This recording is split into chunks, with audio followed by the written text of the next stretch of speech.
दोस्तों, यूपीएससी हिंदी के online platform में आप सभी का स्वागत है। दोस्तों, आज हम लोग एक बेहद इम्पॉर्टेंट टॉपिक पे डिस्कशन करेंगे। वो हमारा टॉपिक है यूपी पीसीएस प्रीलिम्स 2020, जो कि 11 अक्टूबर 2020 को आयोजित है। दोस्तों, इस बार हम सबको पता है कि यूपी पीसीएस में सीट बहुत ही कम आई है और नियर अबाउट 200 के करीब में सीट आई है। हम सब जानते हैं कि इस पर 4 से 5 लाख फॉर्म भराते हैं। ऐसे में इस 200 सीट पे इस बार कंपटीशन बहुत ही टफ हो चुका है। दोस्तों, हमारे पास आज से अगर देखा जाए तो एग्ज़ाम में बस 45 दिन ही शेष है। इसलिए इस 45 दिन में एक बेहतर रणनीति के साथ इस एग्ज़ाम को, प्रीलिम्स एग्ज़ाम को कैसे क्रैक किया जाए, आज हम लोग इस पे चर्चा करेंगे। हम लोग देखेंगे कि इस पूरे पेपर में किस सब्जेक्ट पर ज़्यादा जोर देने का काम है, किस पे कम जोर देने का काम है और किस पे काम ही नहीं करना है। दोस्तों, एक बेहद आसान और सरल रणनीति के साथ हम देखेंगे कि अगर अगले 45 दिन तक हम उस रणनीति पे काम किए तो दोस्तों मेरा पूरा विश्वास है कि आप 100 प्लस क्वेश्चन आप पूरी तरह से सही करने के लायक हो जाएंगे। मतलब आप पूरी तरह से 100 क्वेश्चन करने में सक्षम होंगे। तो दोस्तों देखते हैं कि दोस्तों ये हम लोग का पूरा रणनीति है। देखिए दोस्तों, हमारे पास लास्ट 45 डे है और हम लोग इसमें देखेंगे कि क्या करें और क्या ना करें। तो दोस्तों हम लोग देखते हैं कि भारतीय इतिहास हम देखेंगे कि पिछले साल 2019 में यहाँ से कुल 23 क्वेश्चन आए थे। और अगर हम लोग इसको तीनों पार्ट में तोड़ दें, प्राचीन इतिहास, मध्यकालीन इतिहास और आधुनिक भारत, तो हम लोग देखेंगे दोस्तों कि मेजर जो क्वेश्चन आए हैं वो इस बार आधुनिक भारत से हर बार की तरह आए हैं, लेकिन इस बार मध्यकालीन भारत से भी कुल 9 क्वेश्चन आया है। यानी हम लोग देखें तो मध्यकालीन और आधुनिक भारत से मिला के कुल 20 क्वेश्चन अकेले यहीं से आए हैं।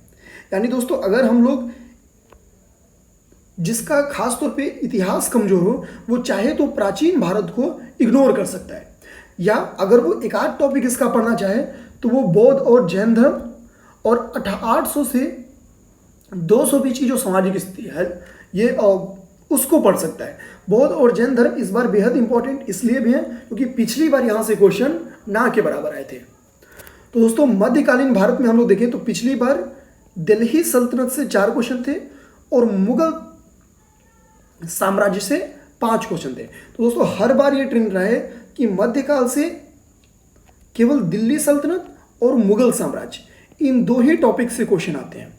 हम देखेंगे इसके भी 2 टॉपिक का एक एरिया फिक्स है, या तो वहां से राजनीतिक और प्रशासनिक क्वेश्चन आएंगे और या फिर जो यहाँ पे आर्ट एंड कल्चर का डेवलपमेंट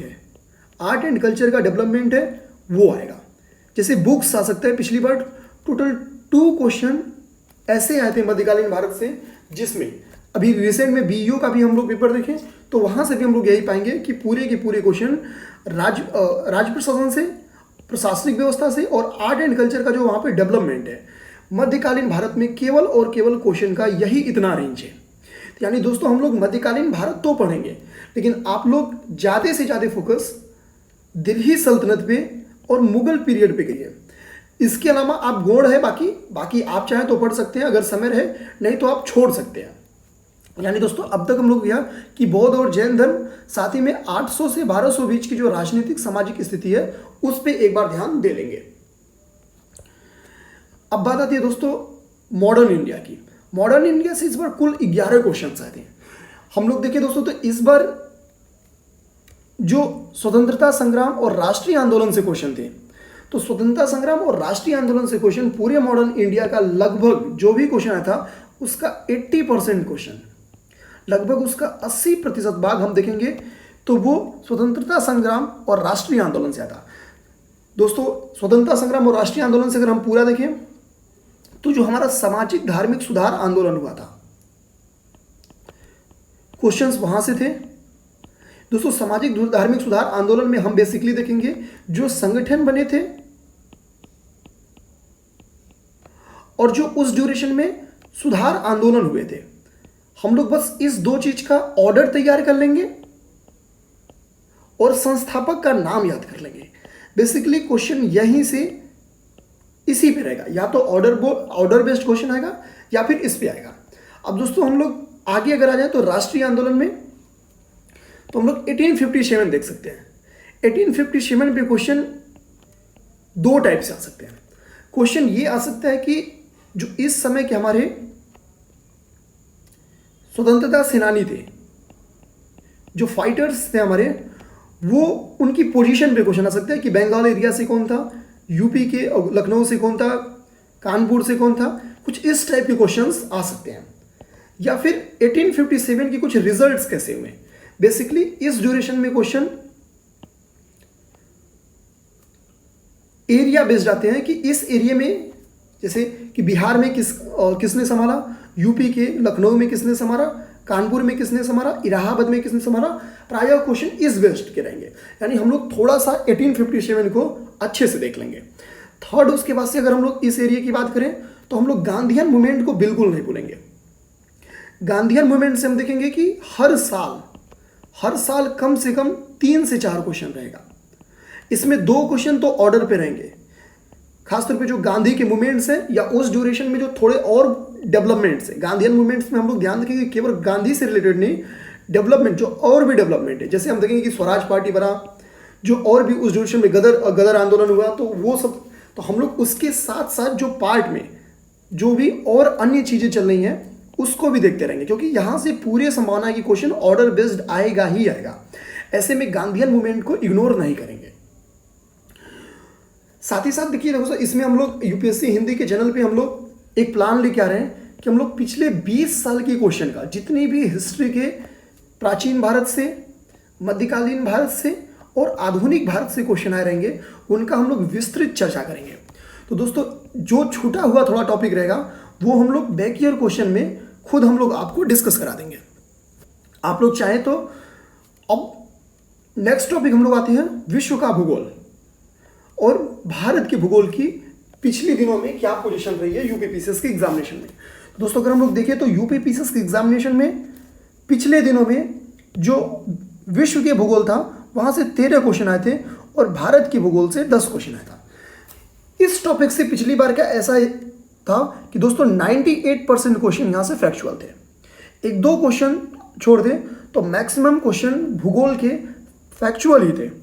इसमें आप लोग घटना चक्र को दोस्तों एक बार जरूर देख लेंगे। हालांकि इसमें भी हम लोग पूरे के पूरे बैक ईयर क्वेश्चन को जब डिस्कशन करेंगे तो घटना चक्र का मैक्सिमम हिस्सा तो कवर ही हो जाएगा, लेकिन आप चाहेंगे तो एक बार घटना चक्र देख सकते हैं। खासतौर पर अगर हम लोग भारत के भूगोल की बात करें तो इस बार 10 में से 6 क्वेश्चन दोस्तों अगर हम लोग ध्यान से देखें तो भारत की भूगोल का 60% हिस्सा केवल और केवल भौतिक संरचना से, अपवाह तंत्र से और खनिज संसाधनों से रहा है। तो इसलिए दोस्तों हम लोग ध्यान देंगे कि भौतिक संरचना, अपवाह तंत्र और खनिज संसाधन को इस बार भी इंपॉर्टेंट मान के चलेंगे, क्योंकि ये हर बार का नियर अबाउट ट्रेंड है कि क्वेश्चन तो आएगा ही आएगा, कभी 6 आया तो कभी 4 आएगा, लेकिन यहां से क्वेश्चंस बनने की पूरी संभावना होता है। दोस्तों नेक्स्ट टॉपिक हम लोग अर्थव्यवस्था को देखें। हम सब लोग जानते हैं कि दोस्तों की अर्थव्यवस्था के टॉपिक में करेंट का बड़ा रोल होता है। यूपीपीसीएस के पेपर में हम लोग अगर करेंट को ही देखें तो करेंट यहां पे मैक्सिमम 98% क्वेश्चन फैक्चुअल चलेंगे। इसके लिए हम लोग सबको पता है कि हम लोग लास्ट में जो घटना चक्र आता है उसको पढ़ते हैं। साथ ही साथ मेरा एक मानना है दोस्तों कि आप लोग राज होलकर का करेंट अफेयर भी पढ़ सकते हैं। आप लोग चाहें दोस्तों तो राज होलकर का करेंट अफेयर पढ़ लें और लास्ट में घटना चक्र पढ़ लें। ये दो पूरी की पूरी करेंट की तैयारी कराने के लिए आपकी पर्याप्त होगी। मेरा पूरा विश्वास है कि 95% क्वेश्चन करेंट के यहां से मिल जाएंगे। और जो शेष क्वेश्चन है दोस्तों, तो हम लोग बैक ईयर क्वेश्चन डिस्कशन तो करेंगे ही करेंगे, तो वहां भी कवर हो जाएगा। खासतौर पर अगर हम लोग पैटर्न की बात करें तो इस बार जो हमेशा से अर्थव्यवस्था में इंपॉर्टेंट टॉपिक रहा है वो गरीबी और बेरोजगारी रही है। इससे संबंधित जो आयोग बने हैं, जो हमारे डेवलपमेंट्स हुए हैं, जो गवर्नमेंट के प्रयास हैं, जो योजनाएं हैं, बेसिकली वहां से क्वेश्चन रहेगा, या कृषि उद्योग और व्यापार से क्वेश्चन रहेगा। पिछली बार की अगर हम लोग बात करें दोस्तों तो 13 में से टोटल 6 क्वेश्चन केवल यहां से थे, इन 2 टॉपिक्स से थे। तो ऐसे में दोस्तों यहां इस गरीबी और बेरोजगारी, कृषि, उद्योग और व्यापार को आप चाहें तो घटना चक्र से भी देख सकते हैं, घटना चक्र से भी देख सकते हैं दोस्तों, घटना चक्र से। केवल इस दो टॉपिक को देख लीजिएगा, बाकी हम लोग जो ट्रेडिशनल टॉपिक है वो हम लोग बैक ईयर पेपर डिस्कशन में तो कवर कर लेंगे। आगे हम लोग अगर आए दोस्तों तो सबसे इंपॉर्टेंट हम लोग कहें कि आप पूरा का पूरा प्रीलिम्स का चयन जो 2-3 सब्जेक्ट से गुजरता है उससे हम बात करें तो उनमें से एक सबसे इंपॉर्टेंट सब्जेक्ट है, आप हिस्ट्री और जियोग्राफी, हो सकता हो कि किसी को जियोग्राफी वाले को हिस्ट्री ना अच्छी लगे, हिस्ट्री वाले को उतनी जियोग्राफी ना अच्छी लगती हो, लेकिन दोस्तों साइंस एक ऐसा सब्जेक्ट है जिसको बिना कवर किए प्रीलिम्स के पेपर में तो होना लगभग असंभव है। तो दोस्तों इसमें हम लोग ध्यान से देखें तो इस बार के पेपर में जो हम लोग एक कंक्लूजन पे पहुंचे हैं वहां पे हम लोग ये पाए कि जो रसायन विज्ञान के क्वेश्चन इस बार रहे हैं दोस्तों, वो पूरे पेपर के जितने क्वेश्चंस आए थे उसके 10 यानी हम लोग देखेंगे 25 क्वेश्चन को लाया हुआ है और उसमें से 10 क्वेश्चन अकेले रसायन विज्ञान से आया था। बायोलॉजी से इस बार 9 क्वेश्चन था, फिजिक्स से महज 3 क्वेश्चन थे। दोस्तों अगर मैं बैक ईयर की बात करूं तो इस मेरा मानना है कि इस पूरे 25 क्वेश्चन में अगर हम लोग 10, 9, 19, 3, 22 जो बचे 3 क्वेश्चन होंगे वो साइंस एंड टेक के थे, जो रिसेंट के डेवलपमेंट्स हैं वहां से क्वेश्चन थे।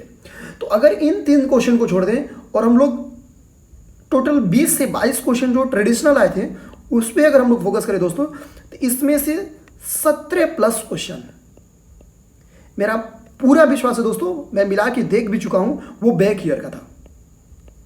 खासतौर पे हम देखेंगे दोस्तों कि जो रसायन विज्ञान का क्वेश्चन था पिछली बार 2019 का, वो 100% क्वेश्चन बैक ईयर का था। बैक ईयर में का मेरा मतलब है कि थोड़ा सा उसके दाएं बाएं एक्सप्लेनेशन अगर पढ़ लेते हम लोग तो पूरा का पूरा क्वेश्चन रसायन विज्ञान का हम लोग करने के लायक थे।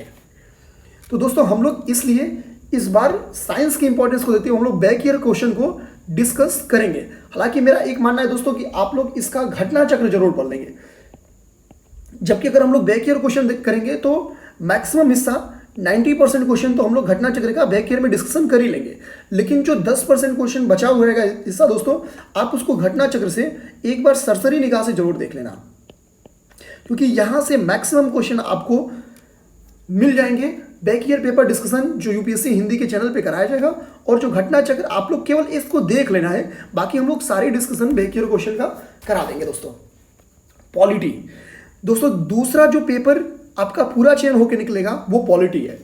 यहां से पिछली बार 18 क्वेश्चन आए थे और हम लोग अगर इसमें देखें दोस्तों तो इसमें भी हम लोग पाए थे कि इस टोटल 18 क्वेश्चन में हम लोग पूरी टीम जब मिलाई तो हम लोग को ऐसा लगा इस पूरे 18 में 16 क्वेश्चन अगर हम लोग करेंट का छोड़ देते तो near about 16 question back year के थे, बैक ईयर के थे। और जो करेंट के भी क्वेश्चन थे वो बहुत हल्के क्वेश्चन थे। तो दोस्तों इस बार भी हम लोग इसी के लिए इस पूरे टॉपिक को हम लोग बैक ईयर क्वेश्चन पिछले 20 साल का हम लोग डिस्कस करेंगे, जिसमें मेरा मानना है कि हम लोग मैक्सिमम क्वेश्चन, अगर पॉलिटी का 18 क्वेश्चन रहेगा तो 15 क्वेश्चन हम लोग अपने डिस्कशन से पूरी तरह से फंसाने की कोशिश करेंगे। साइंस में भी हम लोग की पूरी कोशिश रहेगी कि इस 25 क्वेश्चन में से कम 17 से 18 क्वेश्चन हम लोग अपने प्रीवियस ईयर डिस्कशन पेपर से कवर करने की कोशिश करेंगे। अर्थव्यवस्था में चूंकि दोस्तों मैक्सिमम करेंट का क्वेश्चन होता है तो इसलिए कम से कम हम लोग डिस्कशन से 5 से 6 क्वेश्चन यहाँ भी कवर करा सकते हैं। दोस्तों भारतीय इतिहास में मेरा मानना है कि बैक ईयर क्वेश्चन जो हम लोग यूपीएससी हिंदी के चैनल पे डिस्कस कराया जाएगा वहाँ टोटल अगर 20 से 23 क्वेश्चन, 20 में हम लोग एवरेज मान के चलें कि अगर 20 क्वेश्चन भी इस बार आते हैं तो मेरा पूरा विश्वास है कि 15 क्वेश्चन आपको इस बैक ईयर डिस्कशन पेपर से मिल जाएगा। क्योंकि दोस्तों हम लोग थोड़ा स्पेशल तरीके से इस बार डिस्कशन कराएंगे। दोस्तों अगर हम लोग आगे बात करें तो और आप एडिशनल क्या कर सकते हैं, जिसमें मेरा मानना है कि दोस्तों आपको कर ही लेना चाहिए वो। तो देखिए जो विजन आईएएस के सेक्शनल पेपर्स हैं, देखेंगे हम लोग जो स्टार्ट का उनका पेपर होता है वो सेक्शनल पेपर होता है, सब्जेक्टिव पेपर होता है। हिस्ट्री के पूरे एक अकेले पेपर रहेगा, जियोग्राफी का अकेले रहेगा, साइंस का अकेले रहेगा। तो हमें उसका एक एक पेपर दोस्तों हर एक सब्जेक्ट का, एक हिस्ट्री का, एक साइंस का, बस उसमें आर्ट एंड कल्चर का मत लगाइएगा, एक जियोग्राफी का आप लगा लीजिएगा। इससे ये रहेगा कि दोस्तों जो थोड़ा सा कॉन्सेप्चुअल क्वेश्चंस आएंगे उन कॉन्सेप्चुअल क्वेश्चंस को डील करने में आपको थोड़ी भी परेशानी नहीं होगी। तो ऐसे में हम लोग देखेंगे कि हम लोग फैक्चुअल क्वेश्चन के लिए तो तैयार हो ही रहे हैं, फैक्चुअल क्वेश्चन के लिए तो हम लोग तैयार हो ही रहे हैं, साथ ही साथ जो कॉन्सेप्ट के क्वेश्चन है आपको, अगर यहाँ से मेरा मानना है कि हर पेपर का एक लगा लेंगे, एक पॉलिटी का, एक रसायन, एक साइंस का, एक अर्थव्यवस्था का, और एक भारतीय इतिहास का, और एक जियोग्राफी का, केवल 1 2 3 4 5 पेपर अगर आप लगा लेंगे वहाँ से, तो आप पूरी तरह से कॉन्सेप्चुअल क्वेश्चंस के लिए भी पूरी कॉन्फिडेंस में रहेंगे। दोस्तों आगे हम लोग देखें तो हम लोग इस अपने प्रोग्राम को हम लोग के बारे में हम लोग पहले से ही बता दिए हैं कि टोटल हम लोग 20 ईयर के क्वेश्चंस का डिस्कशन करेंगे, जो कि बैक ईयर क्वेश्चन रहेंगे, उन पर हम लोग विस्तृत चर्चा करेंगे। हम लोग की पूरी कोशिश रहेगी कि अपने इस डिस्कशन से नियर अबाउट 60+ क्वेश्चंस जो जीएस के हैं, केवल इसमें जीएस के क्वेश्चंस जो हैं उसको हम लोग पूरी तरह से फंसाने की कोशिश करेंगे दोस्तों। तो दोस्तों ये हमारी एक रणनीति है। मेरा मानना है कि आपको इस रणनीति को अपनाने से निश्चित ही फायदा मिलेगा।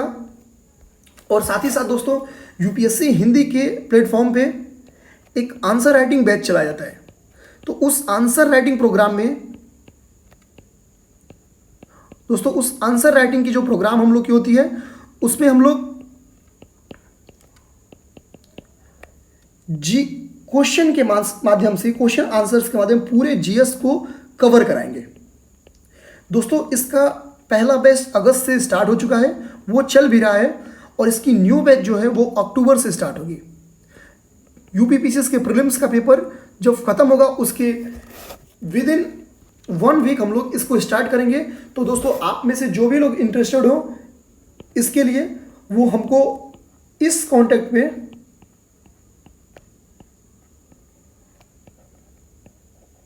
व्हाट्सअप कर सकते हैं और आपको पूरी जानकारी यहाँ पे दे दी जाएगी। तो दोस्तों अगर आपको ये वीडियो अच्छा लगे तो इसको लाइक करें, हमारे चैनल को सब्सक्राइब करें और अपने दोस्तों के साथ शेयर करें। धन्यवाद।